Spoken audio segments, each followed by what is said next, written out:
Welcome back to Change Ed, Change Ed, the #1 educational podcast everywhere, literally everywhere. We are so excited that you tuned in and that you are deciding to spend this time podcasting with us.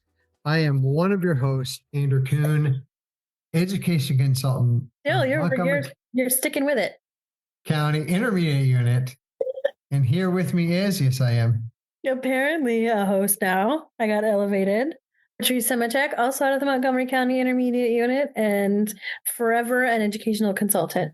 I will say that capital letters and lowercase letters do matter, but we're not going to get into that on today's episode. That's not what the episode is about. Small win is a small win. I guess you're finally acknowledging the work that I put into this, so it's fine.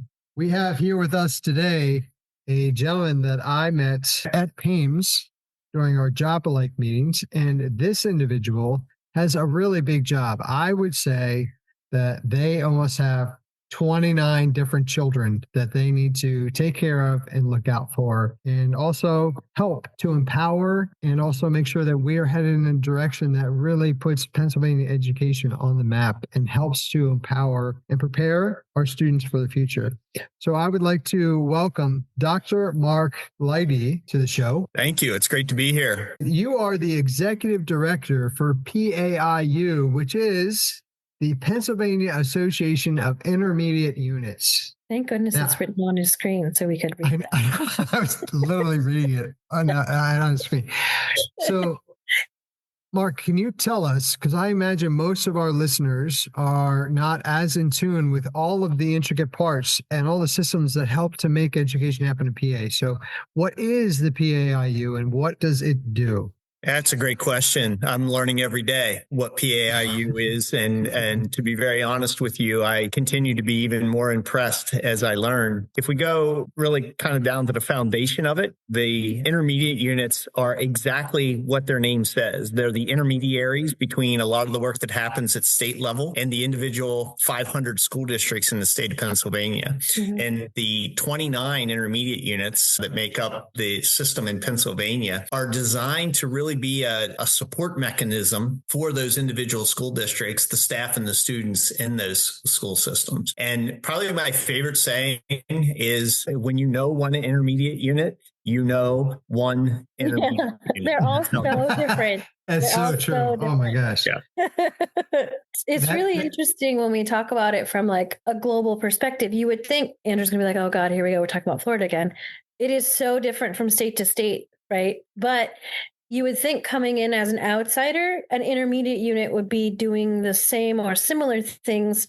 And they kind of do. But like you would think systematically, they'd be a little more aligned in what they're doing and how they're doing it, even in terms of their funding. Like it's so crazy to me how different even just the 4 IUs in like our southeastern region are. It's crazy. Yeah, it's a great point. Just last week for the first time, I was in Michigan, and that was a gathering of individuals who do what I do for Pennsylvania across the country. And it was fascinating. The names of the groups and the different states, from RECEs to BOCES to education service agencies, which really is the universal name, if you will, that everybody understands. When you say education service agency, they get it. But intermediate units and RECEs and BOCES, they're all named different things in different states. But I got to tell you, from that conference last week, what was really interesting to me was that many of the thematic issues that we're dealing with, even though we name them different things, they really are the same issues across states. That's interesting too, because even when you think about granularly, like we talk about best practices instructionally. So best practices in ELA and math and science are best practices, right? And so the idea is like we call it something different, maybe to sell more books, maybe to do whatever we're doing, but like it's really interesting to think about. We just call it something different and package it differently and see what happens. And the role of PAIU really is this idea of advocacy, networking, and innovation. Those are the 3 mantras, if you will: advocacy, networking, and innovation. And how do we do that for intermediate units in Pennsylvania so that they can do the work that they need to do with the individual school districts? I love that innovation is a part of it, because we can't grow if we're not innovating. I love it. I was a former science teacher, so I love it too. I was just about to ask you, what did you do before this? Yeah, I'm not sure. I can't remember. No, I'm kidding. So I started teaching. Yeah, I started as a middle school science teacher, earth science and physical and chemistry, environmental, loved it. I loved it, all of it, and taught, and then became a building administrator and a district office administrator. And then before this job, I was a superintendent in Mechanicsburg School District for 14 years before taking on the current role. That's fun. Yes. You said Mechanicsburg, and I thought Chambersburg. I just switched my burg, so I was like, oh, I student taught there. I didn't student teach at Mechanicsburg. That was a lie. Well, the interesting thing about Chambersburg is where I started. I student taught in Chambersburg, and that's where my teaching and first administrative position was in Chambersburg. Really? I went to Shippensburg, and that's how I got to Chambersburg. As did I. There you go. Really? And now I'm on my notes. That makes sense. The Mark Leidy building that was in Shippensburg. That makes more sense. They tore it down. That's you. I'm pretty sure they tore it down. Yeah. There were no lights. Yeah. Well, I got to tell you, I really appreciate that you've already got your elevator pitch down, because I felt like my first year on the job was trying to figure out how to explain to people what is my job and what do I do. And I know I got from Patrice to talk about the BOCES that you mentioned. Everyone knows what a BOCES is. And like, if I reference that, then you kind of get a reasonable idea of what I'm doing. And I think it's an interesting testament either to their marketing of that or to the role that they have, that it is well understood.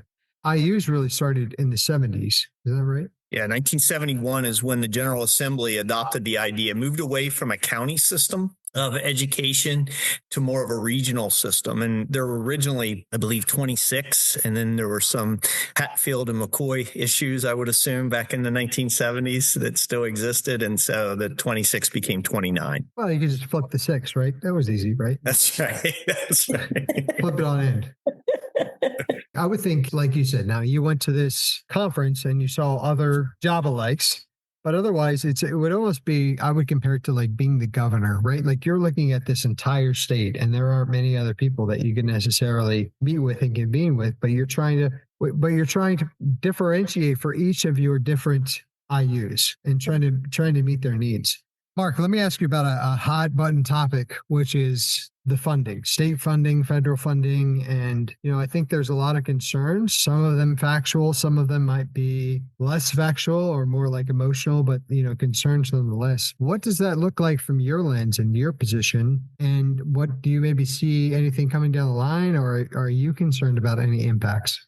I would qualify myself as typically an optimist. I'm going to be a realist right now and say that we're facing a very serious issue with funding public education. And IUs in that world are a little different than school districts because IUs cannot levy taxes. So for an intermediate unit, if you think of it as, a three-legged stool, most of the revenue for most intermediate units come from fee-for-service, state government or federal government. And the problem right now with the budget impasse in Pennsylvania in particular is that because the budget has not passed, there is no state revenue flowing. And in Pennsylvania, there's no federal government revenue flowing because by law that it has to be appropriated through the state budget, the federal money. So 2 of the 3 legs of that stool has been kicked out from underneath intermediate units right now. And, my stump speech is as often as anyone will listen, I'm saying we're spending money on bank fees and interest and attorneys and law firms instead of kids. And that's ludicrous. It should not be happening.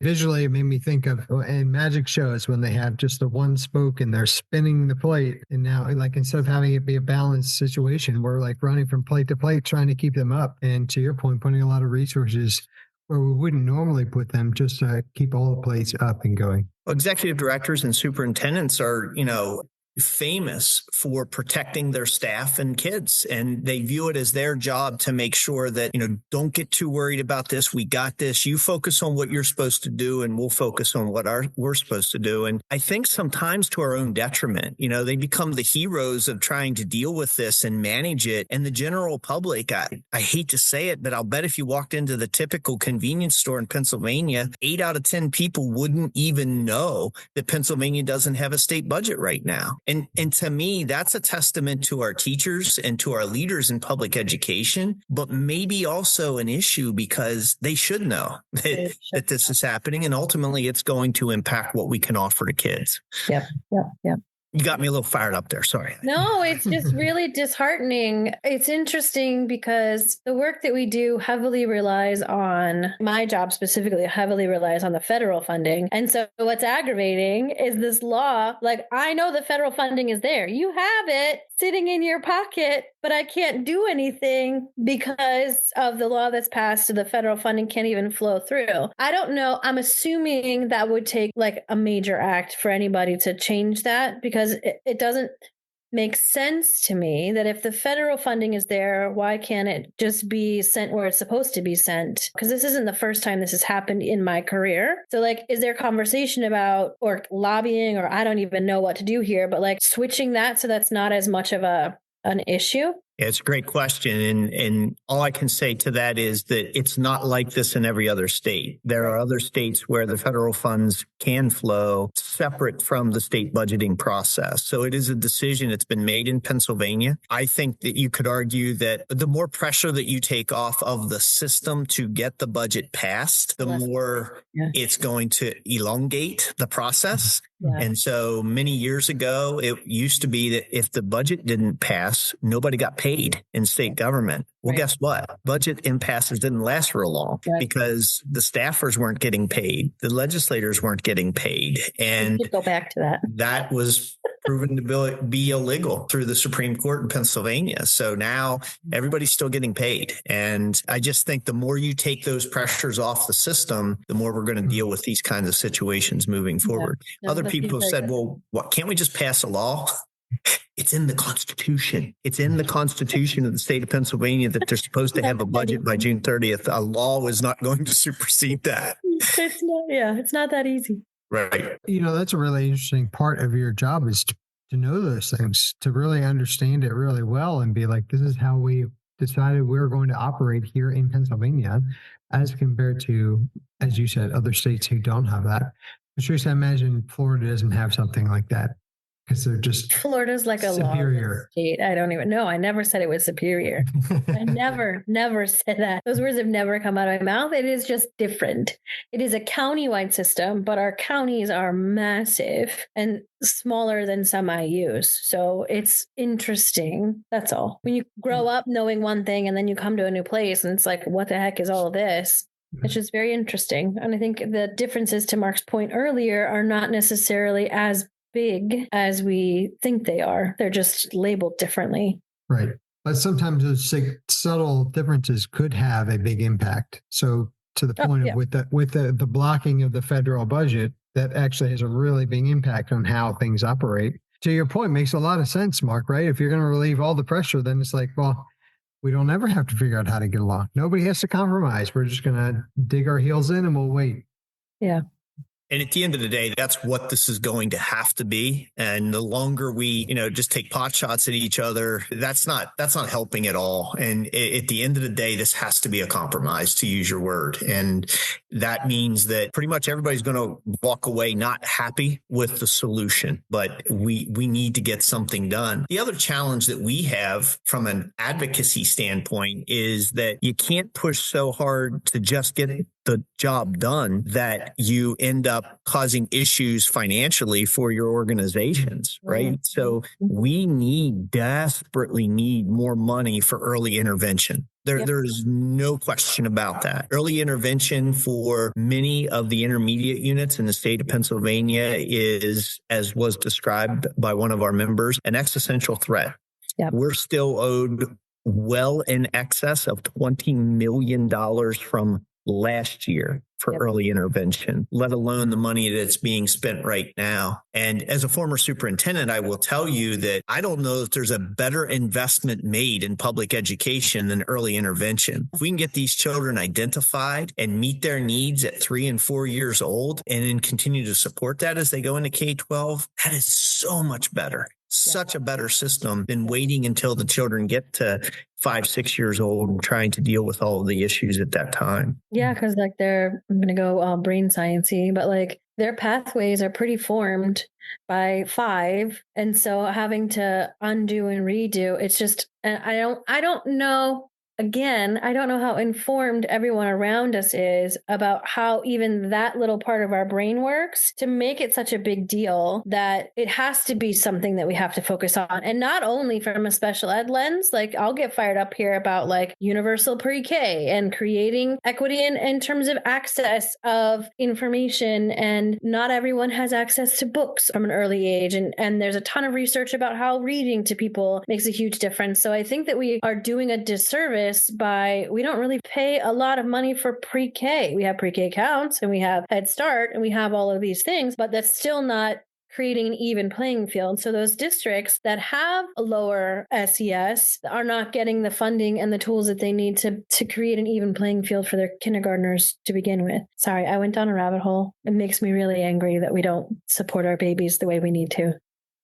I think any conversation about early childhood education is an important one, frankly. And I do believe that you're right in saying that they're all valuable. I will tell you that from a political lens, they're viewed differently. And yet there's not a real deep understanding of the differences between the programs. So when you talk about Head Start versus pre-K counts versus early intervention for preschool, and then infant and toddler early intervention, those are 4 very distinct programs that have different funding sources and different legal requirements associated with them. Yeah. What I'm specifically referring to is early intervention, which is mandated by law. And the best way to describe it to those who don't deal with it frequently is it's essentially special education for preschool children. Yeah. And the more we can invest there, the better off we are overall in our education system. Totally agree. Do most IUs have an early intervention system? Is that something that all IUs have to do? Is that part of their charter or whatever? And nobody has to. Most of the IUs do. Philadelphia, there's a group in Philadelphia named Elwyn. They run the early intervention in that area. And then in Pittsburgh, the actual school district itself runs the early intervention. And that happens a few other places in the state where individual entities will run an early intervention program. But for the most part, in Pennsylvania, it's the intermediate units that hold the contract. And those contracts are called MAWAs, which I just learned within the last year. Oh, yeah.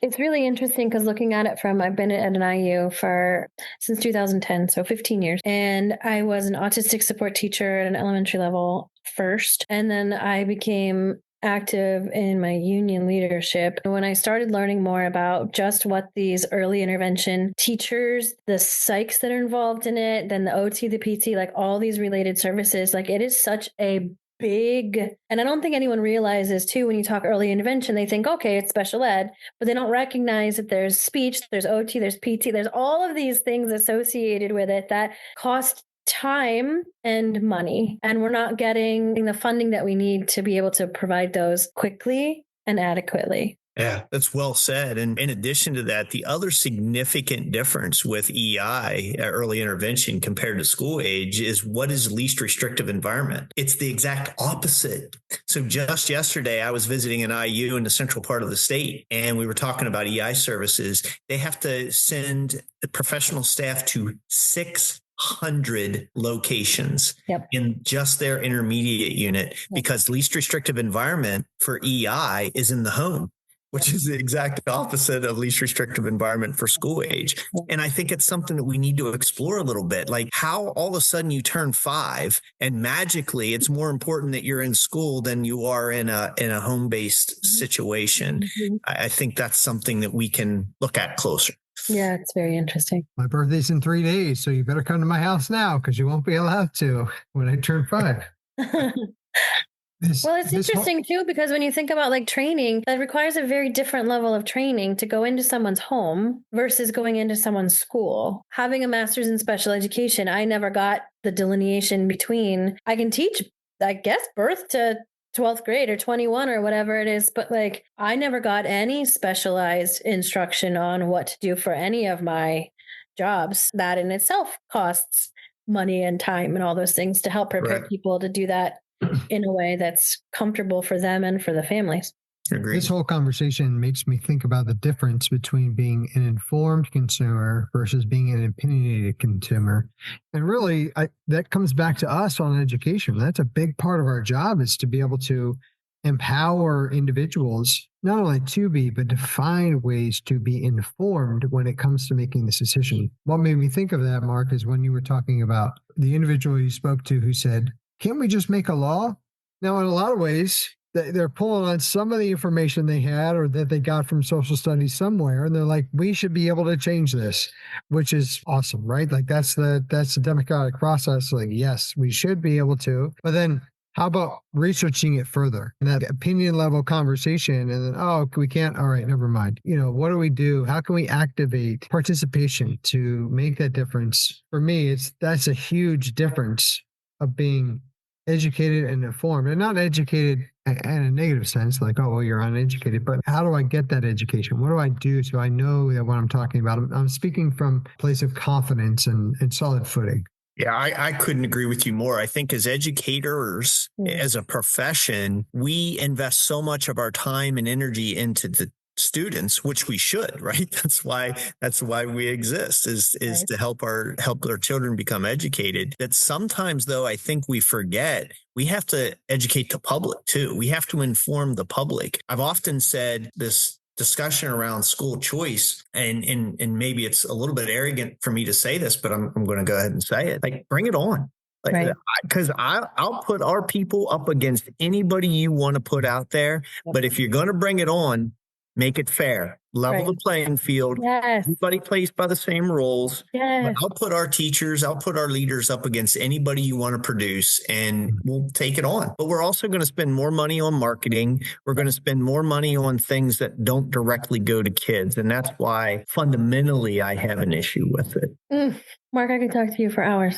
We have found that even within our own intermediate unit during these times, and I was recently just part of a mentoring meeting, kind of a training, and everyone in that room was talking about how, unless you're in that specific office, which there are multiple offices at the IU that do different things, student services, early intervention that we've talked about. But if you go outside the office, not many people could say, oh, that's what they do. Where when you're in a district, it's a little bit different to be like, oh, I teach sixth grade. Okay, you're a teacher and you teach that grade. So what I find interesting, though, is that as you go farther out, sometimes it's hard for people to really understand the level of advocacy that you might need in your positions. For our office, we do a lot of outward facing work.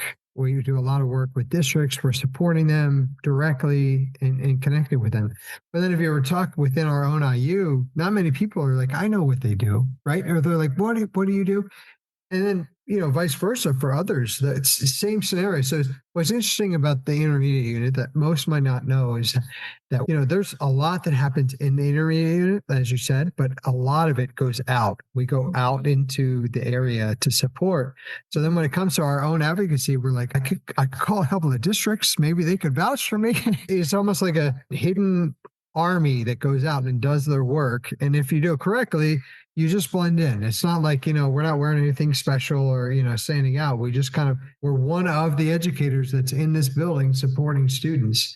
Normally it's not an issue, but it's kind of like right now it's like a jarring thing of like, how do I let people know that, what we do matters? Because everyone believes that. But the advocacy part is an interesting component that I didn't originally think of. When I went to Shippensburg, at the Mark Leidy building, I wasn't thinking about advocacy that way. I am now, but I wasn't then. Yeah, just yesterday, this is outstanding conversation, because just yesterday I was introduced for the first time to what apparently is the only book that was ever written about intermediate units in Pennsylvania, and it's entitled "The Quiet Engine That Powered Pennsylvania Education," and I think it's indicative of exactly what you were just saying. That quiet engine that, let's face it, without the engine, things don't work, right? Right. And yet, because it's quiet by definition, it's tough for a lot of people to know. I have nieces and nephews, and when I'd say I was a principal or a superintendent, they all knew exactly what I was talking about. But when I said I became the executive director of PAIU, they're like, what? Like, what is PAIU? What is an IU? Yeah. And Yeah. these are kids that went through our education system, right? And so I agree with you completely that most people don't understand what intermediate units do as that quiet engine. I love that title, and I'm going to steal it anytime I'm talking about it because that's phenomenal. I didn't know about an IU until I was in grad school, and my friend Rachel, whose mom worked for an IU, was like, hey, there's an opening here for this job. And I didn't even know that they existed, let alone like what they do. And then I just assumed it was a whole lot of special ed teachers and we were doing things, putting kids in different classrooms and things like that. And then I found out about this role. Like it's crazy how it just keeps unraveling. Yeah. If it happens in education, it happens in IUs, right? Mm-hmm. And that is, it's not in every IU and it's not at the same level, but if you can find it somewhere in the world of K-12 education, you can find it somewhere in an intermediate unit. I could 100% see a family holiday get together and they're like, Uncle Mark's lost it. He's just making up letters. I don't even think he does anything, right? He just put PA in front of it and to make us believe that that is a thing. Does he just mean AI, like artificial intelligence? Like where's the P and the U come from? Oh my gosh, that's awesome. Having this conversation and you being so transparent about it is really meaningful, I think, to our listeners, for them to be like, oh, okay. And also to inform, right? If you're not in education, like you said, you might not be aware of necessarily what's going on because the impact might be different. So to be able to share, and I think that would help to keep that pressure on that we talked about, that our elected politicians need to know that we are paying attention and that we care. Yeah. I totally agree. And I think that leadership, if we didn't have issues or problems or crises, you wouldn't need leadership, right? And so as a leader, it's our responsibility to be out there and looking for solutions as best we can to make sure that the people that are doing the good work every day can continue to do that work and have the resources to make it happen. I tell Patrice all the time, that's why I'm such a good leader. And then she tells me nobody's following me. So you can't lead if nobody's following you. Well, I will tell you, you're not going to insult me with any questions or put me on a spot. I'm used to it. And if I'm not comfortable with the question, I'll tell you that it's probably better you talk to somebody else about that. So. That is also the sign of a good leader. It is the sign of a good leader. The one say, I don't know, and I'm not the one. I'm not your guy, right? I don't think. Mark, we really appreciate you coming on the show and taking the time to meet with us. We are very excited to have you at the helm of PAIU, whether it's an IU organization or does something with education. Whatever your family argument ends up with, we'd love to find out. But we appreciate you stopping by. We would like to offer to you the second to last final thought. I want to give you the floor to send us off, and then maybe someone will also send us off. Maybe someone. Definitely someone needs to have the last word. It's leadership. Now, I'll do a little maybe quick history lesson, even though I was a science teacher. We're coming up on the 250th year of our country. And in the state of Pennsylvania, it's pretty special. When you look back at the history of public education, Pennsylvania was really one of the first large governments to accept this idea that every child should be educated. And one of my good friends that I've come to know here recently in the IU world gave me a book called Meditations from Marcus Aurelius. And one of the meditations in the book says that for education, you should spend lavishly. And we don't necessarily think of the word lavishly when we think of how we spend on education. So as we celebrate the 250th year of our country and the fact that Pennsylvania is a leader in public education, I would just encourage all of us to continue to promote this idea, the importance of the resources that we need. That's huge. Wow. And the tie into the whole conversation. Anything else, Andrew? Let's not ruin it. Okay. Well, then I'll just encourage our listeners to send this to. It's not nice. It hurts my feelings. I was trying. I would encourage our listeners to send this podcast to their politicians so they can hear that we should be spending lavishly on education. What struck me about what you were saying, Mark, was that coming up on the 250th, that Pennsylvania IUs have only been around for a fifth of the country's history. So we're still new to the game, but building and making that impact. And the quiet engine sticks with me. It made me think of it. We're like an electric vehicle. Not making any noise, but we're making it go. We're making it work. Maybe slowly, since it's an electric vehicle. It can't tug too much at one time. We have limited miles, right? We can go about 200 miles. Love it. I love it. Be sure to like and subscribe and share this and all of our podcasts, but especially this one, with all the people who are leaders and in positions to make a difference and help students grow into their full potential. See, you just had to, you couldn't let And Mark spend in. lavishly on education.